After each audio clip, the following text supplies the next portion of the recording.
What's up? We are, or I guess today I am, your Colorado real estate family. Today we're going to be giving you a market update on what's happening up in Fort Collins. Let's go.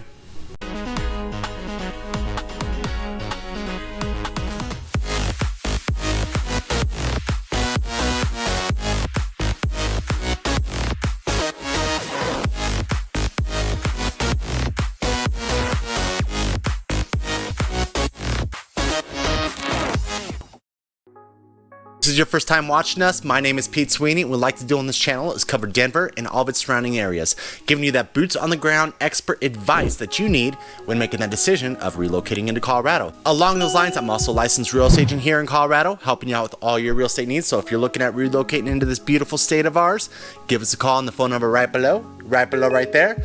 We're helping out so many people just like yourself who are watching this video right now when purchasing real estate in Colorado. Of course, we're going to start this video out with kind of talking about what home values are doing here in Fort Collins, what homes are selling for in Fort Collins, kind of compare the two of them and why I personally would rather look at the home prices and what houses are selling for as opposed to home values. And also, if you stick around to the end of the video, I'm going to give you my personal opinion as an investor why I don't necessarily always think that buying your rate down is the best idea.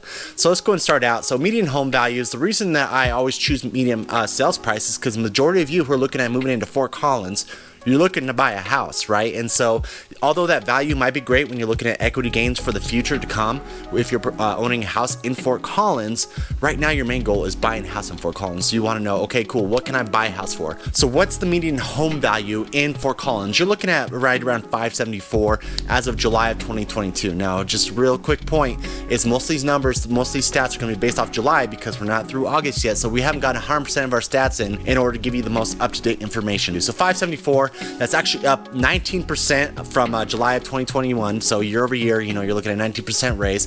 What are we looking at? What houses are selling for though? Because that's what you really want to know. What am I going to be paying if I want to buy a house in Fort Collins, Colorado? Your median sales price is $565. So it's a little bit below that median home value. And what does that look like month over month, year over year? Year over year, you're looking at an 8.65% increase over the last 12 months from July of 2021 to July of 2022. So houses are still going up. Great. Okay. Now let's go look back 3 months. Have they been going up over this last summer? It's actually down over these last 3 months. So it's down almost 3% over the last 3 months. Month to month, if we're comparing July to June, it's down 5%. So what does that mean for you guys? As many of you know, interest rates have been going up. Now, the question is that what is affecting these prices that are going down over the last 3 months? It could be argued seasonality, right? Everyone could say, hey, you know what, towards the later portion of the year, that's why houses aren't selling for as much as they were saying during the super hot times, except for the fact that we're comparing July, which July is usually a super hot month. So the fact that it's been going down during those high times might be a trend that we continue to see. I don't know. So we might want to come back to this video, you know, in a year from now and really look at those numbers and be like, all right, cool, were house prices selling for less or more as compared to 2022 when we're in 2023? That's a big reason why we like to update you guys with these videos, because we want to see what's happening, but at the same time, let's take these month by month or even in the last 3 months with a grain of salt, kind of see what happens, see what the Fed does. Even though the Fed hiking rates doesn't directly affect interest rates, there is a trend that when you see those interest rates go up, mortgage rates will go up, right? With interest rates going up, that can definitely affect the housing market because people can't really purchase homes for as much as they did before because now they're spending more money on interest. That's something to really kind of always factor in, but it's still always about, okay, cool, I'm looking to buy a house right now. Okay, I understand the interest rates might be a little bit higher. I might be paying a little bit more because of that interest rate, but what can I buy a house for? And even more so, am I going to be paying way more than list price as we were in the past? Because in the past, guys, you were having to come in, you know, $20,000, $30,000 over in order to win the house that you really wanted. So are you still having to do that? And from what I'm seeing, no, we're not seeing that at all. We like helping out buyers just like yourself. And this is actually a great time for us because it makes it easier for you guys. You're not super stressed out having to throw in against 10 other buyers, having to compete. It makes it a much more pleasurable experience knowing that, hey, I have an easier chance of getting this house that I really want as opposed to losing out because of the bidding war that's happening right now. Are houses selling for list price? Are they selling for under list price? Are they selling for over list price? What's happening right now as of July of 2022?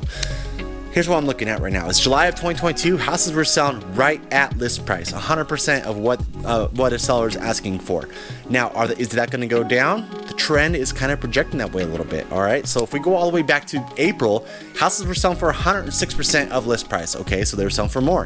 What does May look like? May was 104%. Okay, so it was kind of trending down a little bit. June was 102.3%, and now we're 100% in July. Now let's go back to that seasonality thing. Hey, is this what happens seasonally? Every single year, does it start to decline going into July? Well, I'm gonna tell you right now, let's look at July of 2021.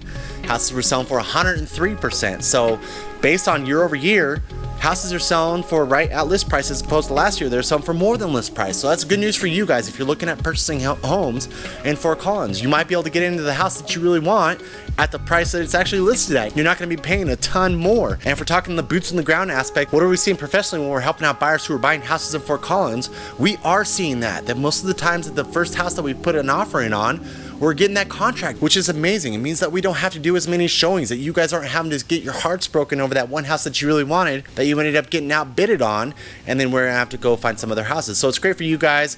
It also allows you to be a lot more picky when you are choosing that home. You're not sitting here scrambling just to get a house under contract to find out later down the road that you really didn't want the house. The only reason you did it is because you were worried that you weren't able to get a house at all. Now, another question that we're getting asked on a constant basis right now too is, okay, so it's trending downwards. Does this mean that we're about to be in a buyer's market? I think we might be ending up that way. I really can't predict the future. I can't tell you, yes, we are going to do it. It's going to happen. August numbers might come back and it might not be showing the same trend where we're seeing it going downward. For some reason, August might have decided to trend upward. So all we could do is sit here and bring in the facts as we see them coming along. But at the same time, I can't predict whether or not this will be a buyer's market in the future. Now, here is another question that we are always asked, and it's whether or not you should buy your rate down when it comes to getting that mortgage on that home. It's all about the mathematics of things. That's the best way I can put it. And I'm going to kind of lay it out for you guys. Chelsea and I are actually going through this right now because we're in the process of buying another investment property. And it's whether or not to buy that rate down. Is it really worth it? Well, you just have to do the math about it. Whether or not the time frame to recoup that money that you're saving from the monthly payment of the mortgage, or also if it's within your budget, right? And so let's just say it's like 3/4 of a point that you're buying the point down. Say it's $5,000. I'm just throwing some random numbers out there, not pulling them from really anywhere. And let's say it's saving you $100 a month. What it boils down to is that $100 a month savings, how long is it going to take for you to recoup the money that you initially put into buying that rate down? So the $5,000, $100, I'm not a mathematician by any means, but I think it's a little over 4 years it's going to take you to recoup the money that you initially put in to buy the rate down. Yes, it is always nice having that lower monthly payment, but at the same time, many lenders that I'm talking to, these mortgage rates are going to go down late 2023. And so would it be a better scenario for you to then refinance? Of course, you have all the refinance costs and stuff like that associated with that, which is a completely different conversation, whether it's worth it to refinance. Just to kind of give you a quick rule of thumb, usually the costs are worth it if you can refinance and get 1 point or 1 percentage point down from where you're currently at. So just a quick thing that I always look at whenever I'm looking at refinancing. If I can save a point, then I will look at refinancing. Otherwise, it's really not worth the cost for me. But that's what it's all about. Is it worth it for me to save $100 a month to recoup that $5,000 that I paid to buy the rate down? And that's something that we always kind of look at as well too. So, all right, there you go. Quick, short, and to the point, right? If you're anything like me, I just want the facts. I want it all presented to me as fast as possible. That way I'm not sitting there waiting for this long drawn out video with a bunch of numbers and everything that really don't mean much to me. It's more so about, hey, okay, what are houses selling for? What can I buy a house for? Am I gonna be paying more for a house? Hopefully you enjoyed this video. Like I said, check out all of our other videos. We post 2 a week, so go check them out. We do all kinds of different areas, Denver Metro, all the surrounding areas, all the way up to Fort Collins, down to Colorado Springs. If you are looking at purchasing real estate in Colorado, I'm gonna throw that phone number below one more time, right there. Give us a ring, and until next time, we love you. Bye.